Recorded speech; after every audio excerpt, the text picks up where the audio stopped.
इस बुलेटिन की शुरुआत करते हैं, बड़ी बहस की शुरुआत करते हैं और इस सवाल के साथ शुरुआत करते हैं कि देश में हिंदू आबादी घट गई जबकि अल्पसंख्यकों की आबादी में बढ़ोतरी हुई है। आंकड़े यही बता रहे हैं और अब सबसे ज्यादा हिंदू भारत में नहीं रहते हैं बल्कि आबादी के हिसाब से हिंदुस्तान अब हिंदुओं की आबादी के हिसाब से नंबर 2 पर आ गया है। यह आंकड़ा आपको चौंका सकता है।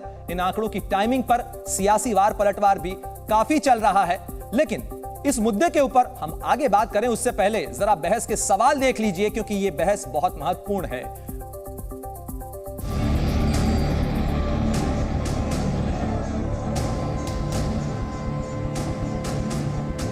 भारत में हिंदू घट रहे हैं और मुसलमान तेजी से बढ़ रहे हैं, ये दावा किया गया है प्रधानमंत्री की आर्थिक सलाहकार समिति की एक रिपोर्ट में। वो रिपोर्ट जो 167 देशों के अध्ययन के बाद तैयार की गई है, उस रिपोर्ट में साफ साफ कहा गया है कि हिंदुस्तान में हिंदू घट रहे हैं और मुसलमानों की संख्या में तेजी से बढ़ोतरी हुई है। इसके पक्ष में जो आंकड़े दिए गए हैं वो बताते हैं कि भारत में हिंदुओं की आबादी में हिस्सेदारी 8% तक कम हो गई है। सही आंकड़ा 7.82% है, यानी 8% के ही करीब है। दूसरी तरफ आबादी में मुसलमानों की हिस्सेदारी 43.15% बढ़ गई है। बीजेपी ने इस पर चिंता जताई है। ये निश्चित तौर पे पूरे भारत के लिए, पूरे देश के लिए चिंता का विषय है कि ये डेमोग्राफिक चेंज कहाँ से हो रहा है। बिहार वगैरह हर जगह हम लोग देख रहे हैं कि जिस तरह से 3.5 करोड़ से 4 करोड़ बांग्लादेशी, रोहिंग्या और ये सब घुसपैठिए हमारे देश में घुसे हुए हैं और ये कहीं ना कहीं चेंजिंग डेमोग्राफी का साइन है। ये जो रिपोर्ट है इसमें 65 वर्षों का आंकड़ा लिया गया है। इसका मतलब ये है कि जिस रिपोर्ट को आधार बनाकर हम आपको खबर दिखा रहे हैं उसने ये डेटा 1950 से लेकर 2015 यानी 65 साल के आंकड़ों के आधार पर तैयार किया है। वो रिपोर्ट कहती है 1950 में आबादी में हिंदुओं का हिस्सा 84.68% था जो 2015 में 78.06 रह गया, यानी आबादी में हिंदू हिस्सेदारी 65 वर्षों में 7.82% घट गई है। वहीं 1950 में आबादी में मुसलमानों का हिस्सा सिर्फ 9.84% था जो 2015 में 14.09% हो गया, यानी मुसलमान हिस्सेदारी 43.15% बढ़ गई है। सिर्फ जैन और पारसियों की आबादी में हिस्सा घटा है। जैनों का हिस्सा 1950 में 0.45% था जो 2015 में घटकर 0.36% हो गया। इसी तरह 1950 में पारसियों की हिस्सेदारी 0.03% थी जो 2015 में घटकर 0.004% रह गई है। ये 85% तक की गिरावट है। 2018 के सोशल जस्टिस डिपार्टमेंट के जो आंकड़े हैं वो ये कहते हैं कि 79% तक हिंदू पॉपुलेशन था और 14.2% मुस्लिम पॉपुलेशन था। ये ट्रेंड दुनिया में कहीं नहीं दिखता कि कोई बिरादरी खतरे में है और उसके बावजूद उसकी आबादी भी बढ़ रही हो।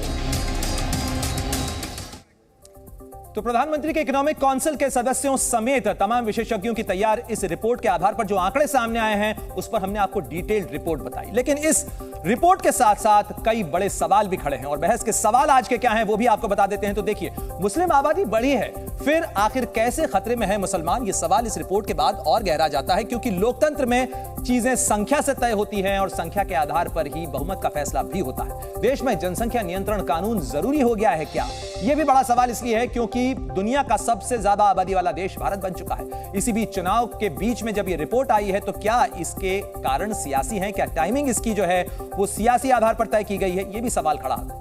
साथ ही मुसलमानों को खतरे वाला नैरेटिव आखिर कौन बना रहा है? क्या उसके सियासी मायने हैं? क्या उससे फायदा लेने की कोशिश हो रही है? साथ ही मुसलमानों की बढ़ती आबादी जनसंख्या का क्या अनुपात है? क्या इसके कारण ये आबादी की बढ़ोतरी देखने को मिल रही है? इसके पीछे डिजाइन है या डिफॉल्ट है? ये तमाम सवाल खड़े हो रहे हैं और इसी पर चर्चा करने के लिए एक खास मेहमानों का पैनल भी हमारे साथ जुड़ रहा है। लेकिन ये जो तमाम आंकड़े हैं ये हम आपको लगातार स्क्रीन पर भी दिखा रहे हैं कि आखिर ये सवाल क्यों खड़े हो रहे हैं और इस पर चर्चा करने के लिए मेहमानों का एक खास पैनल आपको स्क्रीन पर नजर आ रहा है। धनंजय गिरी हैं, प्रवक्ता हैं बीजेपी के, साथ ही समाजवादी पार्टी के प्रवक्ता हैं राजकुमार भाटी, बहुत स्वागत है आपका। साथ ही फारूक इनकलाबी हैं, नेता हैं पीडीपी के, साथ ही डीके दुबे हैं, राजनीतिक विशेषज्ञ हैं और साथ ही कामरान मलिक भी राजनीतिक विशेषज्ञ हैं। इन तमाम चीजों के ऊपर चर्चा हम इसलिए कर रहे हैं, आप तमाम खास मेहमानों का रुख में करूं उससे पहले साफ कर देता हूं कि लोकतंत्र के अंदर रूल ऑफ लॉ और रूल ऑफ नंबर, इन्हीं से चीजें तय होती हैं और ये 67 पेज की रिपोर्ट है। उम्मीद है आप सब लोगों ने पढ़ी होगी। लेकिन सबसे पहले मेरा सवाल इस चीज को लेकर है क्योंकि मैं रुख करता हूं धनंजय गिरी जी का। धनंजय जी, सबसे पहले यह बताइए कि इसकी जो टाइमिंग है, ये रिपोर्ट इस समय क्यों लाई गई जब देश के अंदर चुनाव हो रहा है? देखिए प्रणय जी, सर एजेंसियां जो डाटा तैयार करती वो अपना काम करती रहती, और ये देर से लाई गई अगर कहा जाए तो। जब 1951 में 9.87% कोई आबादी थी, वो 61 में 10.69% हो जाती है, 71 में 10.75, 91 में 12.65, 2001 में 13.43 और 2011 में लगभग 15%। यानी कि आजादी से अब तक उसकी आबादी 1.5 गुना बढ़ गई। तो ये चिंता का विषय किसी सरकार को नहीं आया। और जब सरकारी रिपोर्ट है कि मुस्लिम फर्टिलिटी रेट 2.6%, हिंदू 2.1% और जैन 1.2% है, और अभी सिविल सर्विसेज में इनकी संख्या 74% बढ़ी है। और अगर आपको समझना है तो थोड़ा और बगल में जाइए, नेपाल में आपकी संख्या 4% घटी है। अब जब जहां जहां प्रणय जी हिंदू घटा है, तब तब ये देश बटा है। अफगानिस्तान बटा, पाकिस्तान बटा, बांग्लादेश बचा, थाईलैंड बटा, बर्मा बटा। चलिए धनंजय जी, आप कह रहे हैं कि इसके अंदर आंकड़ों को पढ़ना चाहिए, इसकी सियासत और इसकी टाइमिंग को नहीं पढ़ना चाहिए। फारूक इनकलाबी जी, आपका जवाब इस चीज को लेकर, क्योंकि पीडीपी और खासतौर पर आप कश्मीर की पार्टी हैं, कश्मीर के अंदर तो ये जो बहुसंख्य है, मुस्लिम आबादी सबसे ज्यादा है और शायद देश का एकमात्र ऐसा राज्य है जहां पर मुस्लिम आबादी बहुसंख्य है। देखिए, ना तो ये टाइमिंग दुरुस्त है और ना ही ये डेटा दुरुस्त है। ये भारतीय जनता पार्टी की तरफ से एक तैयार किया हुआ डेटा है, ताकि जो हिंदुस्तान में मेजॉरिटी कम्युनिटी है उनको डराया जाए कि हिंदुस्तान में जो है मुसलमानों की आबादी जो है। फारूक इनकलाबी साहब, मैं थोड़ा सा सवाल अपना रिवाइज कर देता हूं। एक बात बताइए कि पीडीपी जो है इंडिया गठबंधन का हिस्सा है, उसके अंदर कांग्रेस पार्टी ये कह रही है कि भाई एक इकोनॉमिक सर्वे होना चाहिए, संख्या गिनी जानी चाहिए। जब सच्चर कमेटी बनाई जाती है, जब मुसलमानों की गिनती होती है, तब आप उसका समर्थन करते हैं, और अब आप कह रहे हैं कि इसमें गिनती नहीं होनी चाहिए। इसके अंदर ये जो है, इसके पीछे पॉलिटिकल नैरेटिव है। गिनती बिल्कुल होनी चाहिए, लेकिन जिस तरीके के साथ ये गिनती हुई है ये सरासर गलत है, और अच्छे तरीके के साथ गिनती होनी चाहिए। हिंदुस्तान के लोगों को पता होना चाहिए कि किस तरीके से संख्या जो है मुसलमानों की बढ़ रही है या घट रही है। ये मनगढ़ंत कहानियां हैं। चंद लोग हैं जो भारतीय जनता पार्टी के लिए काम करते हैं, चंद ऑफिसर्स भी हैं डिपार्टमेंट में जो उनके लिए काम करते हैं, और इस तरीके की रिपोर्ट जो है वो लोगों में ला ये आप ना हर किसी चीज को केवल एक सियासत के रंग से अगर रंग देंगे तो वो ठीक नहीं होगा। राजकुमार भाटी जी, अगर संख्या गिनी जा रही है और उस रिपोर्ट को अगर आपने पढ़ा हो तो उसके अंदर केवल मेजॉरिटी और माइनॉरिटी शब्द लिखे हुए हैं, उसमें किसी मजहब का नाम नहीं है, लेकिन मेजॉरिटी पॉपुलेशन और माइनॉरिटी पॉपुलेशन दुनिया के 167 देशों के अंदर इसकी गिनती और इसके अनुपात और डेमोग्राफी के आधार पर अध्ययन किया गया है। इसमें क्या गलत? नहीं, भारतीय जनता पार्टी का जाना पहचाना सेट फॉर्मूला है कि हिंदुओं को मुसलमानों से डरा के वोट हासिल करो। ये पूरे 5 साल तो सबका साथ सबका विकास की बात करेंगे, लेकिन जैसे ही चुनाव शुरू होगा ये हिंदू मुसलमान करने लगेंगे। आज जो हमारे देश के प्रधानमंत्री की भाषा है और जो रोजाना हर भाषण में मुसलमानों के प्रति नफरत फैला रहे हैं, मुसलमानों से हिंदुओं को डरा रहे हैं, तुम्हारी भैंस ले जाएंगे, तुम्हारे मंगलसूत्र ले जाएंगे, तुम्हारा घर छीन लेंगे, तुम्हारी जमीन छीन लेंगे, बच्चों को छीन लेंगे, ये बहुत ही शर्मनाक और देश के लोकतंत्र के लिए चिंताजनक है। जहां तक इन आंकड़ों की बात है, मैं प्रणय जी बहुत जिम्मेदारी के साथ कहना चाहता हूं जी, ये बात सही है कि मुसलमानों की जनसंख्या वृद्धि दर अधिक थी हिंदुओं से, लेकिन दुनिया में जितने शोध हुए जनसंख्या वृद्धि पे, एक मिनट मैं अपनी बात कह लूं और मैं बहुत बिल्कुल पॉइंट पे कहूंगा, पॉइंट से इधर उधर नहीं होऊंगा जी। दुनिया में जितने शोध हुए हैं वो सब ये कहते हैं कि जहां अशिक्षा होती है, गरीबी होती है, बेरोजगारी होती है, जागरूकता की कमी होती है, वहां जनसंख्या बढ़ती है। जैसे जैसे समाज पढ़ा लिखा, समाज जिम्मेदार हुआ, हिंदुओं की जनसंख्या वृद्धि दर भी कम हुई और मुसलमान की भी कम हुई। और मैं आंकड़े लेकर बैठा हूं, मैं अगर आप समय देंगे तो मैं आंकड़े बता दूंगा। मुसलमान की बात करूंगा राजकुमार भाटी जी ने, तमाम खास मेहमान मेरे साथ जुड़े हुए हैं, मैं उनकी भी एक छोटी छोटी टिप्पणी ले लेता हूं। कामरान मलिक साहब, जब संख्या बढ़ रही है, संख्या की गिनती के आधार पर जो हित हैं, जो संसाधन हैं, उनके वितरण की बात हो रही है, जब इसके तर्क का समर्थन किया जाता है, आपको पता होगा 1947 के अंदर हिंदू और मुस्लिम आबादी का अनुपात क्या था, और उसके बाद आज हिंदू और मुस्लिम आबादी का अनुपात भी क्या है और देश की आबादी कितनी है, फिर इस बहस के ऊपर खुलकर चर्चा क्यों नहीं? देखिए, ये एक जगह देश से जुड़ा हुआ मुद्दा है, और जगह जहां जब आबादी जो है बहुत मुझे बहुत अच्छा लगा आपने कहा कि देश से जुड़ा हुआ मुद्दा है, इस पर चर्चा होनी चाहिए। देश से जुड़ा हुआ मुद्दा है और चर्चा होनी चाहिए। और जब आबादी का ऐसा हाल हो कि एक जनसंख्या विस्फोट होने लगे तो हमें इस पर जो है सोचना चाहिए। और जो है जो भी जिस डायरेक्शन में भी, चाहे हिंदू के साइड से जो है आबादी बढ़ रही हो, चाहे मुसलमानों की साइड में आबादी बढ़ रही हो, उसको जो है कंट्रोल करने के लिए पॉलिसीज़ बननी चाहिए। और अगर पॉसिबल है तो कानून भी बनने चाहिए, मगर कानून भी इस तरह के हों कि वो हार्श ना हो। क्योंकि हार्श कानून जो है, जैसे हम चाइना नहीं है, हम जो है सऊदी अरबिया नहीं है, हमारे यहाँ पर जो कानून है वो हम वेलफेयर स्टेट हैं। हमारे यहाँ जो कानून बनेंगे तो वो कॉन्स्टिट्यूशन के आधार पर बनेंगे। तो ऐसे कानून बने जिसमें फंडामेंटल राइट्स, भारत के लोकतंत्र में माइनॉरिटीज के लिए जो लोकतांत्रिक अधिकार हैं, जो संवैधानिक अधिकार हैं, वो उनकी सुरक्षा की गारंटी भी है। लेकिन डीके दुबे, एक चीज बताइए कि जब जब इस चीज के ऊपर चर्चा होती है, जब जब इस पे बात होती है, तब उस पर कहा जाने लग जाता है कि ये इसके पीछे एजेंडा है, इसकी टाइमिंग है। भाई, जब तक संख्या नहीं गिनी जाएगी, जब तक इस चीज का आकलन नहीं होगा, तब तक सोशल वेलफेयर भी आखिर कैसे तय होगा? और माइनॉरिटी कौन है ये कैसे डिफाइन होगा? क्योंकि अगर 50% होगा तब बराबर की होगी, और 51 और 49 भी होगा तो 49 माइनॉरिटी है। देखिए, ऑनरेबल इलाहाबाद हाई कोर्ट में ऑनरेबल जस्टिस एसएन श्रीवास्तव का एक जजमेंट है जिसमें उन्होंने साफ कहा है कि इंटरनेशनल स्तर पर जो माइनॉरिटी काउंट की जाती है उसके अनुसार भारत में मुस्लिम माइनॉरिटी नहीं है। उन्होंने उस बात का सर्कुलर भी जारी किया था और पूरी रिसर्च पेपर उन्होंने पब्लिश किया था। इसलिए मुस्लिम यहाँ माइनॉरिटी नहीं हो सकता, क्योंकि इंटरनेशनली माइनॉरिटी एक बहुत छोटा ग्रुप माना जाता है। 40%, 30%, 25%, 15% आबादी माइनॉरिटी नहीं होती।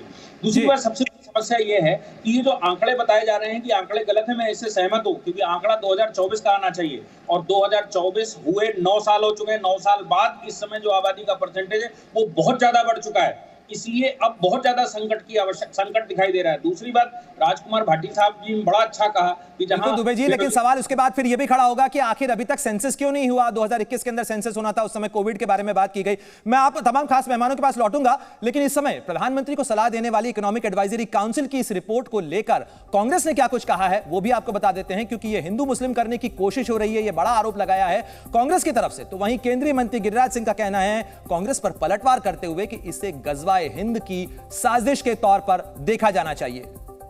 देखिए, एक तो इलेक्शन के वक्त ये सर्वे, ये असेसमेंट जानबूझ के किया जा रहा है। ये मसला हिंदू मुसलमान है ही नहीं, ये मसला देश का गरीब और मालदार के बीच की जो दरार है वो मसला है।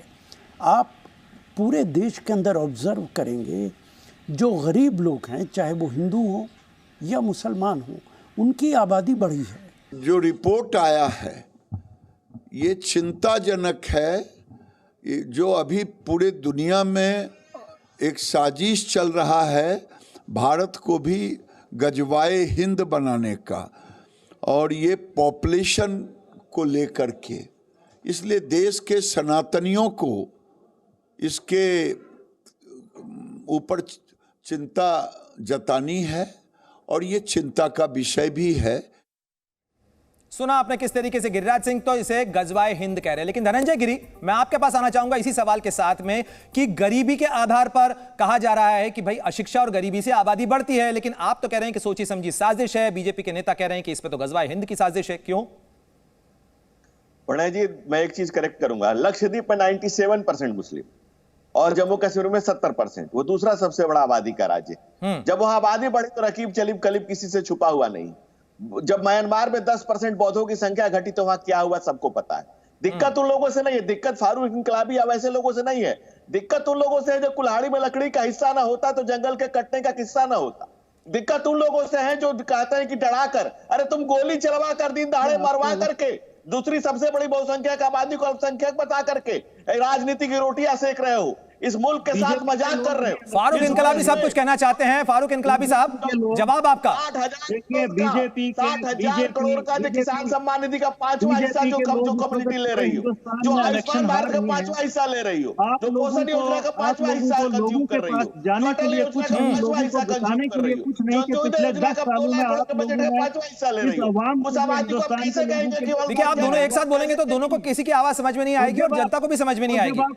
जब आप मुकम्मल तौर पे फेल हो चुके हैं बेरोजगारी को कंट्रोल करने में, महंगाई को कंट्रोल करने में, तो आज आप ये डेटा सामने ला करके, अरे फारूक इनकलाबी साहब, अगर आबादी बढ़ती रहेगी तो बेरोजगारों की संख्या भी बढ़ती ही रहेगी। साधन संसाधन और देश की आर्थिक व्यवस्था तो सीमित है ना। मुसलमानों से खतरा नहीं है।